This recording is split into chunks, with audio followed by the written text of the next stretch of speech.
सनातन धर्म में मनुष्य के जीवन और मृत्यु को कभी अंत नहीं माना गया, बल्कि इसे एक निरंतर चलने वाली यात्रा कहा गया है। हमारे शास्त्र स्पष्ट रूप से कहते हैं कि जो जन्म लेता है उसकी मृत्यु निश्चित है, और जो मृत्यु को प्राप्त होता है उसका पुनर्जन्म भी उतना ही निश्चित है। ये आत्मा की अनंत यात्रा है जो कभी रुकती नहीं। शरीर बदलता है, नाम बदलता है, रिश्ते बदलते हैं, लेकिन आत्मा अमर रहती है। ठीक वैसे ही जैसे मनुष्य पुराने वस्त्र त्याग कर नए वस्त्र धारण करता है, वैसे ही आत्मा एक शरीर छोड़कर दूसरा शरीर धारण करती है। परंतु इसी शाश्वत सत्य के बीच एक ऐसा प्रश्न है जो सामान्य जन ही नहीं, बड़े बड़े विद्वानों और साधकों के मन को भी विचलित कर देता है। क्या आत्मा मृत्यु के बाद फिर उसी परिवार में, उसी कुल में, उन्हीं माता पिता या वंश में जन्म ले सकती है? क्या कोई आत्मा अपने अधूरे कर्मों, अपने पाप पुण्य या अपने गहरे लगाव के कारण बार बार उसी वंश में लौट आती है? क्या आत्मा समय और युग की सीमाओं को पार कर अपने ही काल में पुनः जन्म ले सकती है? ये प्रश्न जितने गहरे हैं उतने ही रहस्यमय भी हैं। ऐसे ही प्रश्न जब किसी साधारण मनुष्य के मन में उठते हैं तो वह उन्हें किसी से पूछ नहीं पाता, लेकिन यही प्रश्न एक दिन देवर्षि नारद जैसे महाज्ञानी के हृदय में भी उठ खड़े हुए। एक समय की बात है, देवर्षि नारद अपने स्वभाव के अनुसार आकाश मार्ग में स्वतंत्र रूप से विचरण कर रहे थे। उनके हाथ में वीणा थी, होंठों पर नारायण नारायण का मधुर जाप था और उनका मन सदा की तरह ईश्वर चिंतन में लीन था। तभी अचानक उनकी दृष्टि नीचे धरती लोक पर पड़ी। उन्होंने देखा कि एक परिवार अपने प्रिय सदस्य की असमय मृत्यु से पूरी तरह टूट चुका है। घर में चारों ओर कोहराम मचा हुआ था। कोई माँ अपने पुत्र को पुकार रही थी, कोई पत्नी अपने पति के लौट आने की प्रार्थना कर रही थी, तो कोई पिता अपने बेटे के चरण पकड़कर रो रहा था। पूरा घर आंसुओं से भीगा हुआ था और हर व्यक्ति ईश्वर से एक ही प्रार्थना कर रहा था, हे प्रभु, किसी भी तरह हमारे अपने को वापस लौटा दो। उस परिवार का दुख इतना गहरा था कि उनका विलाप आकाश तक गूंज रहा था। यह दृश्य देखकर नारद जी का हृदय द्रवित हो उठा। वे करुणा से भर गए। उनके मन में यह विचार उठा कि यदि आत्मा अमर है, यदि पुनर्जन्म सत्य है, तो क्या इन लोगों की प्रार्थना व्यर्थ है? क्या वह आत्मा फिर इसी परिवार में लौट सकती है? क्या किसी का इतना गहरा प्रेम और पीड़ा आत्मा को वापस बुला सकती है? यही सोचते सोचते नारद जी के मन में एक के बाद एक प्रश्न उठने लगे। मृत्यु के बाद आत्मा कहाँ जाती है? क्या कर्म ही सब कुछ तय करते हैं? क्या आत्मा अपने ही वंश में जन्म लेने के लिए बाध्य हो सकती है? इन प्रश्नों ने उनके मन को इतना व्याकुल कर दिया कि उन्होंने निश्चय किया कि इसका उत्तर केवल एक ही दे सकता है, स्वयं महादेव। क्षण भर में ही नारद जी कैलाश पर्वत की ओर प्रस्थान कर गए। कैलाश की दिव्य भूमि पर पहुंचकर उन्होंने देखा कि भगवान शिव अपने दिव्य आसन पर विराजमान है, ध्यान में लीन है। उनके मुख पर अपार शांति और तेज है। नारद जी ने श्रद्धा से नतमस्तक होकर उन्हें प्रणाम किया। नारद जी को देखकर भगवान शिव ने अपनी आंखें खोली और प्रसन्न स्वर में बोले, हे नारायण भक्त, आपका कैलाश में स्वागत है। आज आप किस कारण से यहाँ आए हैं? तब नारद जी ने विनम्रता से हाथ जोड़ते हुए कहा, हे त्रिनेत्रधारी, हे त्रिकालदर्शी, आप तो सब कुछ जानते हैं, फिर भी मैं अपने मन का भार आपके चरणों में रखना चाहता हूं। धरती लोक में एक दृश्य देखकर मेरे हृदय में गहरे प्रश्न उठ खड़े हुए हैं। कृपया उन प्रश्नों का उत्तर देकर मेरे संशय को दूर करें। नारद जी की बात सुनकर भगवान शिव गंभीर हो गए और बोले, हे मुनि श्रेष्ठ, ऐसा कौन सा प्रश्न है जो आपको विचलित कर रहा है? निसंकोच होकर पूछिए। तब नारद जी ने कहा, हे प्रभु, शास्त्र कहते हैं कि जन्म, मृत्यु और पुनर्जन्म अटल सत्य है, परंतु मेरा प्रश्न यह है कि क्या मृत्यु के बाद आत्मा फिर उसी परिवार में जन्म ले सकती है? क्या आत्मा अपने अधूरे कर्मों को पूरा करने के लिए अपने ही कुल में वापस आती है? ये प्रश्न सुनते ही भगवान शिव के मुख पर एक दिव्य मुस्कान फैल गई। उन्होंने शांत और गंभीर स्वर में कहा, आपने एक अत्यंत ही गूढ़, जटिल और रहस्यमय प्रश्न पूछा है। इस प्रश्न के उत्तर में समस्त मानव जाति का कल्याण छिपा हुआ है। हे देवर्षि, आज मैं आपको एक अद्भुत कथा सुनाने जा रहा हूं जो द्वापर युग के महाभारत काल से जुड़ी हुई है। इस कथा में पुनर्जन्म, कर्म और मोक्ष के सभी रहस्य छिपे हुए हैं। कथा प्रारंभ करते हुए भगवान शिव जी ने कहा, हे देवर्षि, महाभारत का वो भीषण युद्ध समाप्त हो चुका था। 18 दिनों तक चले उस महासंग्राम में लाखों योद्धाओं ने अपने प्राण न्यौछावर कर दिए थे।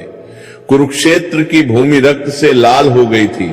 धर्मराज युधिष्ठिर ने हस्तिनापुर राज्य का शासन संभाल लिया था और पांडवों ने अपनी संपूर्ण शक्ति और बुद्धि से राज्य को धर्म के मार्ग पर चलाने का पूर्ण प्रयास किया, किंतु युद्ध में हुए विनाश और अपने प्रियजनों की मृत्यु के कारण उनके मन में अब भी कई आध्यात्मिक और गहरे प्रश्न थे जो उनके मन को निरंतर व्याकुल। युद्ध के दौरान पांडवों ने अपने परिवार के कई प्रिय सदस्यों को खो दिया था। उन्होंने अपने पितामह भीष्म, गुरु द्रोणाचार्य और अपने 100 भाइयों को खो दिया था। ये सब देखकर और इन दुखद घटनाओं को याद करके युधिष्ठिर के हृदय में एक गहरी जिज्ञासा उत्पन्न हुई। एक दिन जब वे अपने राजकीय कार्यों से कुछ समय के लिए मुक्त हुए तो वे अपने चारों भाइयों भीम, अर्जुन, नकुल और सहदेव के साथ महर्षि वेदव्यास के पवित्र आश्रम में जा पहुंचे। युधिष्ठिर का प्रश्न आश्रम में पहुंचकर पांचों पांडवों ने महर्षि वेदव्यास को विधि पूर्वक प्रणाम किया और उनके सम्मुख आदर के साथ बैठ गए। महर्षि वेदव्यास ने पांडवों को हार्दिक अभिवादन किया और पूछा, हे पांडव पुत्रों, आज आप सभी एक साथ मेरे आश्रम में पधारे हैं। अवश्य ही कोई महत्वपूर्ण विषय है, कहिए आने का क्या कारण है। तभी धर्मराज युधिष्ठिर ने अपने मन की व्यथा को प्रकट करते हुए अत्यंत विनम्रता से कहा, हे गुरुदेव, आपने हमें धर्म, कर्म और पुनर्जन्म के अनेक गूढ़ रहस्यों के बारे में बताया है। आपके उपदेशों से हमारा ज्ञान वर्धन हुआ है, किंतु अभी भी एक प्रश्न मेरे मन को निरंतर विचलित कर रहा है और मुझे चैन नहीं मिल रहा। युधिष्ठिर की यह बात सुनकर महर्षि वेदव्यास जी ने गंभीरता से युधिष्ठिर की ओर देखा और पूछा, हे वत्स, ऐसा कौन सा प्रश्न है जो आपके जैसे धर्मात्मा और ज्ञानी पुरुष को व्याकुल कर रहा है? कृपया निःसंकोच होकर पूछे। तभी युधिष्ठिर ने अपना प्रश्न रखते हुए कहा, हे गुरुदेव, महाभारत के इस भीषण युद्ध में जितने भी हमारे प्रिय परिजन मारे गए हैं, क्या उनका दोबारा से उसी परिवार में पुनर्जन्म संभव है? क्या कोई आत्मा अपने ही वंश में, अपने ही कुल में बार बार जन्म ले सकती है? यदि हाँ, तो इसका क्या कारण है? युधिष्ठिर का यह गंभीर प्रश्न सुनकर महर्षि वेदव्यास ने अपनी दिव्य दृष्टि से युधिष्ठिर की ओर देखा। वे भली भांति जानते थे कि युधिष्ठिर कोई साधारण मनुष्य नहीं थे। वे स्वयं धर्मराज के अंश थे और उनका हृदय सदैव सत्य और धर्मराज की खोज में लगा रहता था। महर्षि वेदव्यास ने कुछ क्षण के लिए अपनी आंखें बंद कर ध्यान लगाया, फिर अपनी आंखें खोलते हुए अत्यंत गंभीर स्वर में युधिष्ठिर से बोले, हे धर्मराज, ये प्रश्न जितना सरल और सीधा लगता है उतना ही जटिल, गूढ़ और रहस्यमय है। पुनर्जन्म का नियम एक अटल और शाश्वत सत्य है। ये ब्रह्मांड का एक मूलभूत नियम है, परंतु कभी कभी किसी विशेष परिस्थिति के कारण किसी विशेष कर्म के फलस्वरूप आत्मा अपने ही परिवार में बार बार जन्म लेती है। ये तब होता है जब उसके अधूरे कर्म उसी परिवार से, उसी कुल से गहराई से जुड़े होते हैं, या फिर उसने अपने पूर्व जन्म में कोई विशेष संकल्प लिया होता है या कोई श्राप प्राप्त किया होता है। महर्षि वेदव्यास की ये गंभीर बातें पांचों पांडव अत्यंत ध्यान पूर्वक और एकाग्रचित्त होकर सुन रहे थे। उनके मुख पर जिज्ञासा और आश्चर्य के भाव स्पष्ट दिखाई दे रहे थे। फिर महर्षि वेदव्यास ने आगे समझाते हुए कहा, हे धर्मराज, मनुष्य के पुनर्जन्म के मुख्य रूप से 3 कारण होते हैं। पहला है संचित कर्म। ये वे संग्रहित कर्म है जो आत्मा ने अपने पिछले अनगिनत जन्मों में किए हैं और जिनका फल अभी तक नहीं मिला है।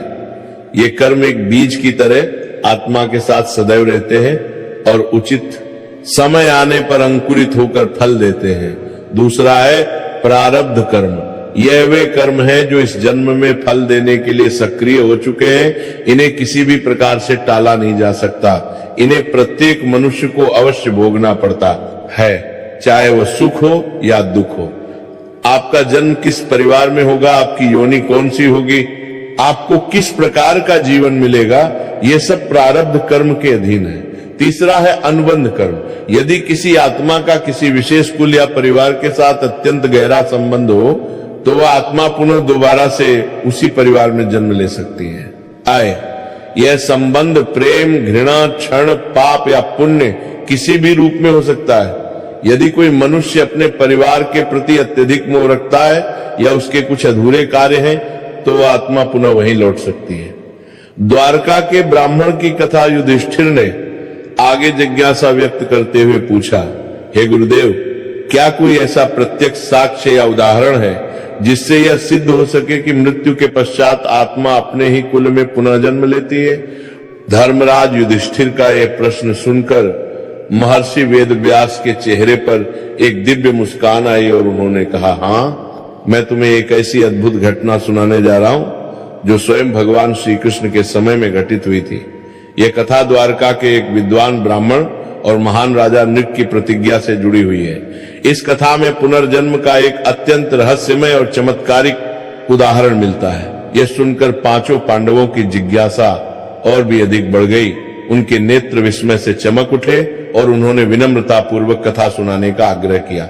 फिर महर्षि वेदव्यास ने एक प्राचीन और दिव्य कथा सुनाने प्रारंभ रोका। इसमें कहा को उन्होंने कहा करते रहे, दाल तुरु करते रहे कि उन्होंने कहा, हे धर्मराज, जब महाभारत युद्ध के पश्चात भगवान श्री कृष्ण द्वारका नगरी में अपने भव्य स्वर्णिम सिंहासन पर विराजमान थे, तभी एक दिन उनके दरबार में एक ब्राह्मण आया। वह अत्यंत व्यथित, दुखी और विचलित था। उसकी आंखों में आंसू थे और चेहरे पर गहरी पीड़ा के चिन्ह थे। वह भगवान श्री कृष्ण के सम्मुख जाकर उनके चरणों को पकड़कर जोर जोर से विलाप करने लगा। उसका रुदन इतना करुण था कि दरबार में उपस्थित सभी लोग द्रवित हो गए। ब्राह्मण को इस प्रकार विलाप करते हुए देखकर करुणानिधान भगवान श्री कृष्ण ने अत्यंत प्रेम और संवेदना से उससे पूछा, हे ब्राह्मण देव, आप इस प्रकार से विलाप क्यों कर रहे हैं? क्या कारण है आपकी इस अत्यधिक पीड़ा का? कृपया मुझे बताइए। यह सुनकर ब्राह्मण ने अपनी आंखों से आंसू पोंछे और कांपते हुए स्वर में अपनी व्यथा सुनाते हुए कहा, हे प्रभु, हे जगन्नाथ, मेरी जितनी भी संतानें जन्म लेती हैं वे सभी जन्म लेते ही, श्वास लेते ही मृत्यु को प्राप्त हो जाती हैं। ये भयंकर घटना मेरे साथ अब तक 5 बार घटित हो चुकी है। हर बार मैं पिता बनने की खुशी मनाता हूं और हर बार वही दुख, वही पीड़ा। कृपया आप मुझे इस असहनीय दुख से बाहर निकालिए। हे प्रभु, मैंने ऐसा कौन सा भयंकर पाप किया है जिसका फल मुझे इस जन्म में इतनी क्रूरता से भोगना पड़ रहा है? मैंने सभी प्रकार के धार्मिक अनुष्ठान किए, यज्ञ करवाए, दान पुण्य किया, तीर्थ यात्राएं की, उसके बाद भी मुझे कोई समाधान नहीं मिला। सभी उपाय विफल हो गए, इसलिए अंततः मैं आपकी शरण में आ गया हूं। अब आप ही मेरा उद्धार कर सकते हैं। महर्षि वेदव्यास जी के मुख से यह सुनकर युधिष्ठिर के मन में गहरा कौतूहल उत्पन्न हुआ और उन्होंने व्यग्रता से पूछा, हे गुरुदेव, क्या भगवान श्री कृष्ण ने उस पीड़ित ब्राह्मण की समस्या का कोई समाधान किया? महर्षि वेदव्यास ने गंभीरता से उत्तर दिया, हाँ, अवश्य, किंतु इस घटना में एक अत्यंत गूढ़ रहस्य छिपा हुआ था। ब्राह्मण के लिए कोई साधारण घटना नहीं थी। उसके साथ जो भी घटनाएं निरंतर घटित हो रही थी वह सभी उसके पूर्व जन्मों के पुनर्जन्म और कर्म के गहरे बंधन से जुड़ी हुई थी। अब तुम इस कथा को और भी ध्यान पूर्वक सुनो। राजा नृप की प्रतिज्ञा पांचों पांडव अब पूरी तरह से इस रहस्यमयी कथा में डूब चुके थे। उनकी सांसें भी मानो थम गई थी।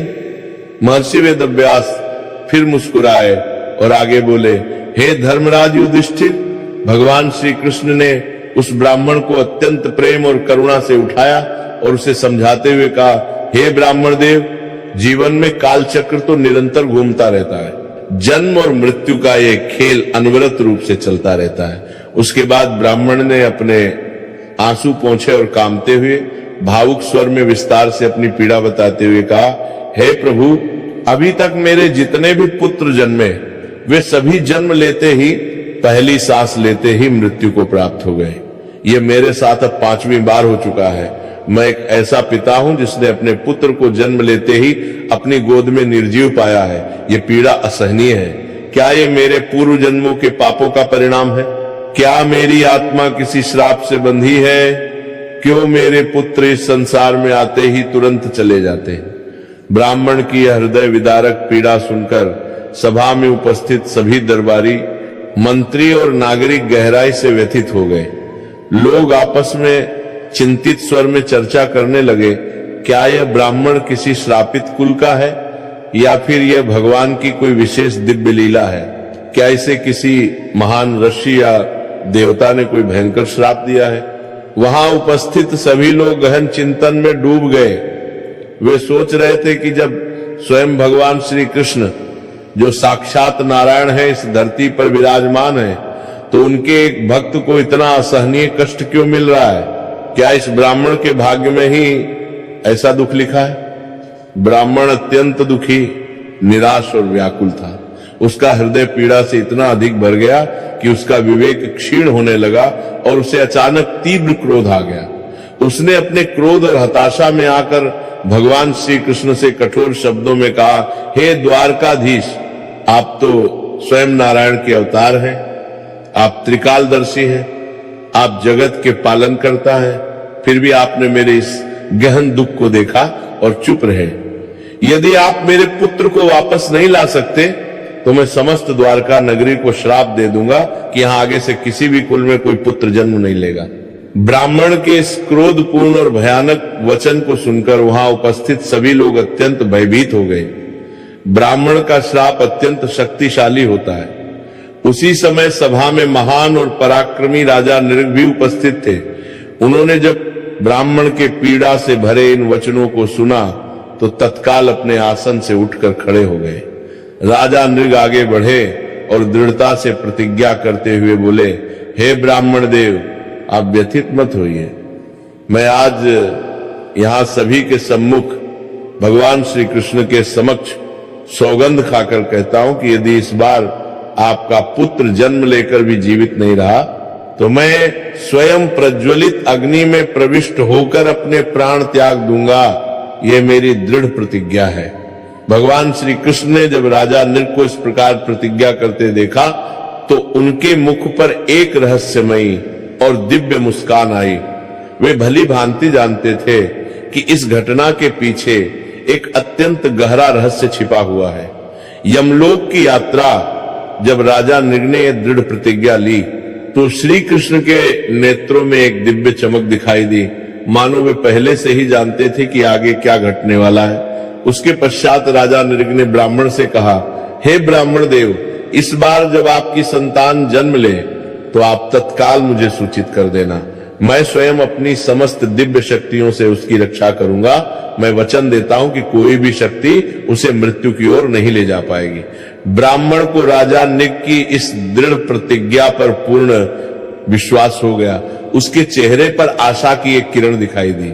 फिर उसने श्री कृष्ण और राजा नृग दोनों के चरणों में श्रद्धा पूर्वक प्रणाम किया और आशा भरे हृदय से अपने घर लौट गया। युधिष्ठिर ने अत्यंत उत्सुकता से महर्षि वेदव्यास से पूछा, हे गुरुदेव, क्या इस बार भी वही दुखद घटना घटी जो पिछले 5 बार से उस ब्राह्मण के साथ घटती आई थी? क्या राज नृग अपने इस कठिन वचन को निभा पाए या फिर इस घटना के पीछे कोई दिव्य लीला चल रही थी? अब तो सभी पांडवों की दृष्टि उत्सुकता से उसी दिन पर टिकी थी जब ब्राह्मण की संतान का जन्म होगा।